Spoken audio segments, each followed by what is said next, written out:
साल था 1918। मशहूर फोटोग्राफर एस.एस. देवरे उन दिनों बंबई की गलियों में घूमकर पुराने भारत को अपनी तस्वीरों में कैद कर रहे थे। इसी बीच कई जानी मानी शख्सियतों के फोटो खींच चुके देवरे जब अपने कैमरे का लेंस एडजस्ट कर रहे थे, तब उनकी नजर सामने बैठे एक फकीर पर पड़ी और उनकी आंखों में एक अजीब सी चमक आ गई। पैर पर पैर चढ़ाए बैठे वो फकीर कोई आम इंसान नहीं थे, बल्कि उन्हें जीते जी ईश्वर का दर्जा मिल चुका था। उन्हें देखने उस जमाने में भी पूरे हिंदुस्तान के लोग आते थे और फोटोग्राफर देवरे ने मौका मिलते ही उनकी एक तस्वीर खींच डाली, जो आज पूरी दुनिया के हजारों मंदिरों और करोड़ों घरों की दीवारों पर टंगी रहती है। ये तस्वीर थी शिरडी के साईं बाबा की। वही साईं बाबा जिन्होंने इतनी प्रसिद्धि के बावजूद भिक्षा मांगकर 2 वक्त की रोटी खाना नहीं छोड़ा, जिनके चमत्कार के किस्से कहानियां सुनकर आज भी हमारे रोंगटे खड़े हो जाते हैं,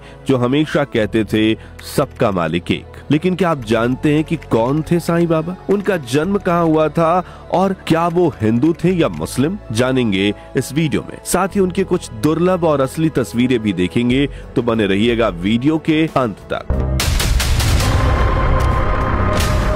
महाराष्ट्र के अहमदनगर जिले का एक छोटा सा गांव शिरडी, जो कभी बिल्कुल साधारण और गुमनाम था, लेकिन आज पूरा भारत ही नहीं बल्कि पूरी दुनिया इसे एक ही नाम से जानती है, साईं बाबा की शिरडी। जी हाँ, साईं बाबा की शिरडी। लेकिन आपको ये जानकर हैरानी होगी कि साईं बाबा असल में शिरडी के रहने वाले ही नहीं थे। उनके नाम में शिरडी जरूर जुड़ गया, पर उनका जन्म कहाँ हुआ, कब हुआ, इसके बारे में उन्होंने कभी खुद कुछ नहीं बताया। यही वजह है कि उनके शुरुआती जीवन पर रहस्य का पर्दा पड़ा हुआ है। ज्यादातर बातें सिर्फ सुनी सुनाई कहानियों और दावों पर आधारित है। एक विदेशी लेखक अतोनियो रिगोपोलिस अपनी किताब the life and the teachings of Sai Baba of Shirdi में लिखते हैं कि करीब 1854 के आसपास जब साईं बाबा सिर्फ 16 साल के थे, तभी वो पहली बार शिरडी पहुंचे थे। वे वहां लगभग 3 साल तक रहे और फिर अचानक कहीं लापता हो गए, जिसके 1 साल बाद सन 1858 में दोबारा शिरडी लौट आए। इस बार भी उनके असली नाम को कोई नहीं जानता था। माना जाता है कि शिरडी के स्थानीय मंदिर के पुजारी ने उन्हें साईं बाबा कहकर पुकारा और धीरे धीरे यही नाम पूरे गांव में गूंजने लगा।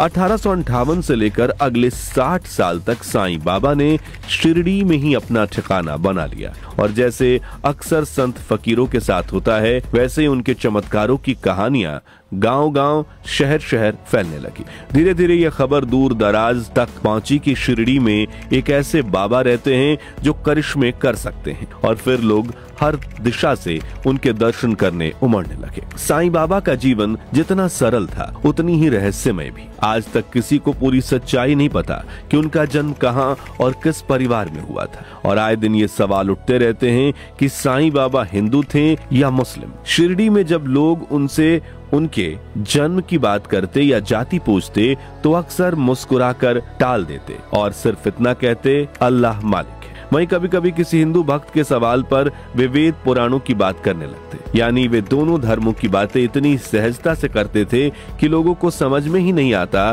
कि आखिर बाबा हिंदू थे या मुस्लिम। लेकिन उनके जीवन के बारे में 2 ऐसी किताबें हैं जो हमें उनके इतिहास यानी जन्म और शुरुआती जीवन के बारे में कुछ जानकारियां देती हैं। इनमें पहली किताब है श्री साईं सच्चरित्र, जिसे लिखा था लेखक हेमंत पंत ने, और दूसरी है लाइफ ऑफ साईं बाबा, जिसे श्री नरसिम्हा ने लिखा है। इन किताबों के मुताबिक साईं बाबा ने अपने सबसे करीबी भक्त को बताया था कि उन्होंने पथरी महाराष्ट्र में एक हिंदू ब्राह्मण परिवार में जन्म लिया था, लेकिन जैसे ही वो 5 साल के हुए तो उनके माता पिता ने उन्हें एक मुस्लिम फकीर को सौंप दिया। फिर साईं जब 9 या 10 साल के थे, तब उस फकीर की मृत्यु हो गई। उनके देहांत के बाद साईं को गोपाल राव देशमुख ने पाला, जो भगवान वेंकटेश के बहुत बड़े भक्त थे और साईं की विचारधारा गोपाल राव जी से भी प्रभावित थी। अब वापस हम उस सवाल पर आए कि साईं बाबा हिंदू थे या मुस्लिम।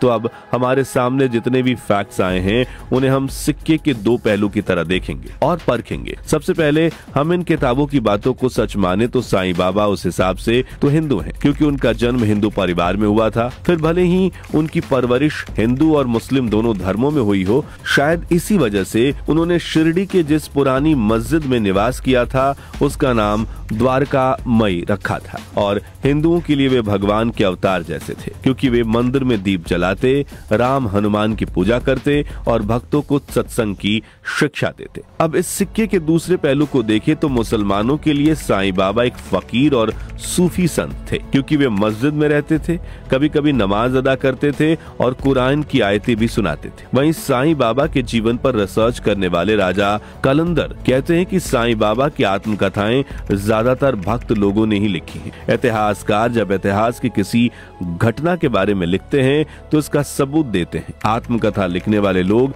केवल उस वक्त की कहानी लिखते हैं, उनका उद्देश्य गलत नहीं होता, लेकिन इसमें प्रमाण के होने की अहमियत को इतना अहम नहीं माना जाता। ऐसे में अगर उन किताबों के अलावा तथ्यों को देखें तो साईं बाबा मुस्लिम टोपी और सूफी कपड़े पहनते थे और मस्जिद में रहते थे। ऐसे में वे मुसलमान भी हो सकते हैं। लेकिन अगर हम गौर से देखें तो बुनियादी तौर पर साईं बाबा का धर्म पूछने वाला सवाल ही गलत है, क्योंकि साईं बाबा ने खुद कभी अपना धर्म ही नहीं बताया। वे हमेशा यही कहते रहे, सबका मालिक एक है। उनके लिए मंदिर और मस्जिद में कोई फर्क नहीं था। यही वजह है कि साईं बाबा को हम किसी एक धर्म की सीमाओं में नहीं बांध सकते। वे तो खुद इंसानियत की मिसाल थे, जो अपने पहनावे, सीख और व्यवहार से भारत की उस विविध संस्कृति का प्रतीक बन गए जहां अलग अलग धर्म मिलकर एक खूबसूरत एकता का निर्माण करते हैं। इसी को हम कहते हैं विविधता में एकता। खैर, इस बारे में आपकी राय क्या है, कमेंट्स में बताइए। दोस्तों, जैसा कि हमने पहले भी कहा, साईं बाबा कौन थे और कहां से आए थे, ये रहस्य आज तक पूरी तरह सुलझा नहीं है। लेकिन एक चीज है जो हमें उनके जीवन की असली झलक दिखाती है, और वो है उनकी दुर्लभ तस्वीरें। 100 साल से भी ज्यादा पुरानी ये तस्वीर हमें सीधे उस दौर में ले जाती है जब शिरडी की गलियों और द्वारिका माइक में अपने भक्तों के साथ साईं बाबा रहते थे। सबसे पहले बात करते हैं इस तस्वीर की, जिसमें साईं बाबा भिक्षा मांगते नजर आते हैं। ये तस्वीर शिरडी के 2 घरों के बीच खींची गई है।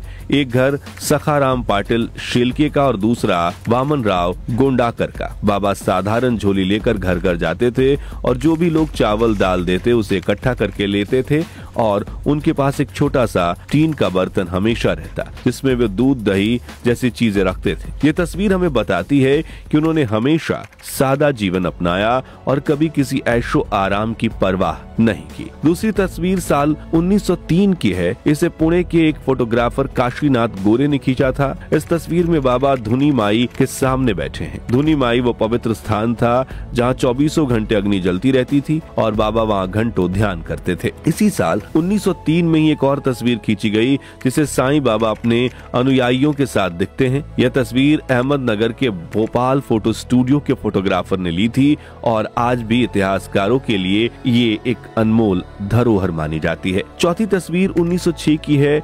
इसमें बाबा दीवार से टिककर खड़े हैं और उनके दोनों ओर उनके खास भक्त दिखाई देते हैं। दाहिनी ओर नाना साहब जुनकर और बाईं ओर गोपाल राव मुकुंद राव बूटी। यह तस्वीर शिरडी के लेंडी बाग के पास ली गई थी। लेंडी बाग एक सुंदर उद्यान था जहां बाबा रोजाना 2 बार ध्यान करने जाते थे। अब एक और दुर्लभ और बेहद खास तस्वीर आपको दिखाते हैं। इसमें साईं बाबा जमीन पर बैठे दिखाई देते हैं। उनके पैर आगे की ओर फैले हुए हैं। उनके बाईं ओर बैठे हैं उनके परम भक्त महाल सपाती और दाईं ओर नजर आते हैं श्यामा। लेकिन इस तस्वीर की सबसे अनोखी बात है वह मुस्लिम लड़का जिसने अपना सिर साईं बाबा की गोद में रखा हुआ है। उसका नाम था भीखा, जो शिरडी में ही पैदा हुआ था। ये तस्वीर सिर्फ एक साधारण फोटो नहीं, बल्कि अपने आप में साईं बाबा के जीवन का गहरा संदेश देती है कि उनके लिए हिंदू मुस्लिम का कोई भेदभाव नहीं था। उनकी गोद में सिर रखे भीखा जैसे भक्त ये साबित करते हैं कि साईं बाबा सभी धर्मों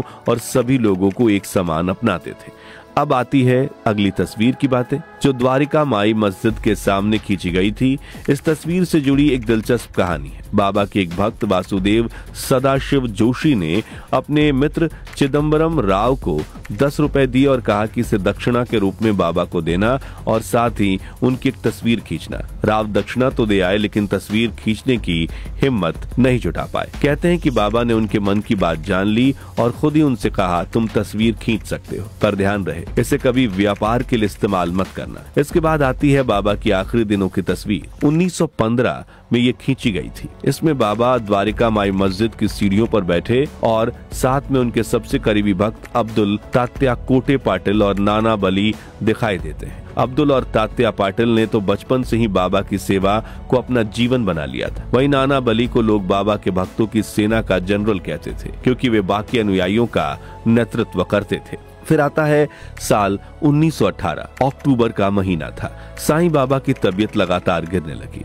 उन्होंने खाना पीना लगभग छोड़ दिया और भक्तों से साफ कह दिया कि उनका अंत निकट है। और फिर 15 अक्टूबर 1918 को साईं बाबा ने इस दुनिया को अलविदा कह दिया। उनके शरीर को बूटी बाड़ा में दफनाया गया, जिसे आज हम समाधि मंदिर के नाम से जानते हैं। दिलचस्प बात यह है कि समाधि मंदिर में जो बाबा की मूर्ति स्थापित है वह भी एक तस्वीर के आधार पर बनी थी। फोटोग्राफर एस देवरे ने खींची वही तस्वीर थी जिसकी कहानी हमने आपको वीडियो की शुरुआत में सुनाई थी। 1952 में मशहूर मूर्तिकार बालाजी वसंत जी तामिल ने यह मूर्ति बनाई और तब से शिरडी का समाधि मंदिर लाखों श्रद्धालुओं के लिए आस्था का केंद्र बन चुका है। हर साल लाखों लोग यहाँ आते हैं और एक दिलचस्प आंकड़ा यह है कि सबसे ज्यादा चढ़ावे वाले धार्मिक स्थलों में शिरडी तीसरे नंबर पर आता है। इसके ऊपर तिरुपति बालाजी और पद्मनाभ स्वामी मंदिर है। इसके अलावा देश विदेश में शिरडी साईं बाबा के कई मंदिर हैं। तो दोस्तों, अगर आपको शिरडी के साईं बाबा के जीवन से जुड़ी ये वीडियो अच्छी लगी हो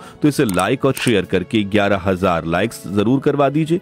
और साईं बाबा चमत्कार, उनके संदेश और उनके जीवन से जुड़ी कुछ दिलचस्प बातें आप जानते हैं तो कमेंट बॉक्स में बाकी व्यूवर्स के साथ शेयर जरूर कीजिए, या फिर इतना तो जरूर लिखिए, सबका मालिक एक। और हाँ, ऐसे ही अनसुने अनकहे वीडियोस देखते रहने के लिए हमारे चैनल को सब्सक्राइब करके पास वाली घंटी जरूर बजा दीजिए। जय हिंद, जय भारत।